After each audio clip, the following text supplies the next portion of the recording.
Greetings, folks. Chief Meteorologist Chad Merrill here with a weather forecast update. Lots of sunshine today, pretty chilly temperatures overall, though a gorgeous afternoon. Winter has returned to Alaska. This was the first snow of the season in Anchorage with just under half of an inch of snow on the 10th of October. The average first date of snow, October 16th, so a little bit earlier than average. We are going to have our chance at a couple of snow showers in the higher elevations next week. In the meantime, if you have those flowers outside, make sure you cover them with a blanket or bring them inside because we are going to have a widespread frost across the region. The growing season will end by tomorrow morning in Pocahontas and Greenbrier County, where the temperatures will drop into the upper 20s. We have 50s to the north, low to mid 60s across much of Route 19, I-64, and the southern coalfields. I-77 at Flat Top, we are looking mostly sunny. And that is the same on I-64 as we go into White Sulphur Spring. Just a gorgeous afternoon overall. And of course the New River Gorge Bridge and Route 19, we are seeing plenty of sunshine as well. Look at those fall colors really changing there at the gorge.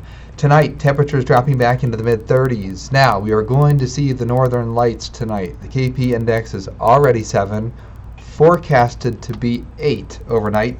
The ideal timing when the KP index is the highest, when the northern lights will be seen the farthest south, will be 11 p.m. tonight to 2 a.m. on Friday. Now, I guarantee if you're away from city lights, places like Spruce Knob, where there's absolutely no light pollution, you'll probably see the northern lights the entire night.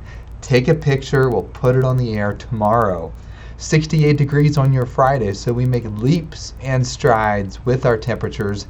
It'll cool off nicely, though, right in time for Friday night football. Absolutely no weather concerns with high pressure in place.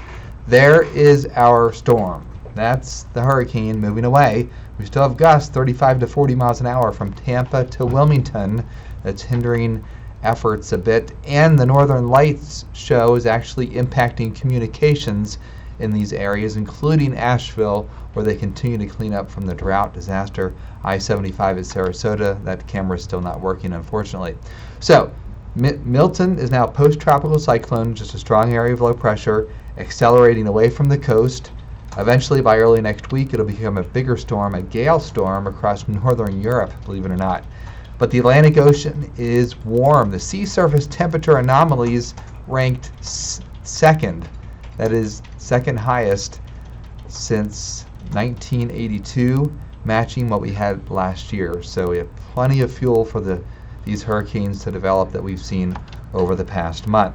Temperature anomalies in the east cooler than average, but look up towards Minneapolis and Chicago, warmer than average temperatures.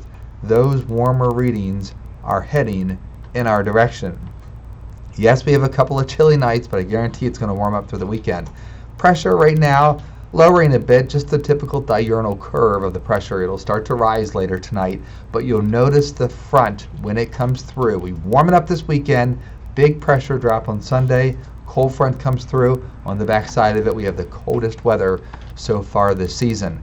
Matter of fact, we'll get up close to record highs on Sunday, and then the cold weather comes in for a couple of days next week. It'll be snowing up in Pocahontas County and those higher elevations just a little bit on Tuesday. So here's the 7-day forecast. Here's how it all shakes out. 68 degrees on Friday, 74 for your high on Saturday. Will be about 1 or 2 degrees off the record high on Sunday. It'll be breezy. We have an elevated brush fire risk because of that. Front comes through between about 7 p.m. Sunday and 3 a.m. on Monday. A shower, maybe even a rumble of thunder. And then it turns cooler with temperatures around 50 and overnight lows in the 30s. If you have any snow pictures next week, send them our way as well. And we are definitely going to see an end of the growing season everywhere in southern West Virginia by Wednesday morning, and then a start of a big warm-up on Thursday with a high of 60, but it gets a lot warmer as we go into next weekend. All right, folks, that's your forecast. We will see you on the news at 5, 6, and 11 right here on WOAY.